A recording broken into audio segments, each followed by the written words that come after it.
Hi everyone, I wanted to do a real quick video showing you some of the ways that I use these bags. These right here are the 6.5 by 8 bags. They're really great. You could be able to use them. We use them for home use as well as for many purposes.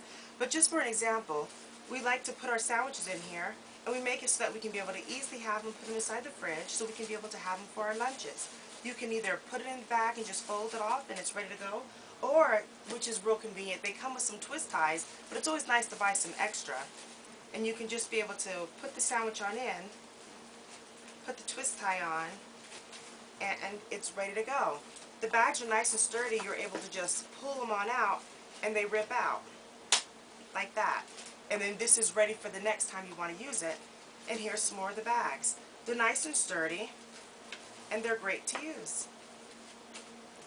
Thank you so much for watching.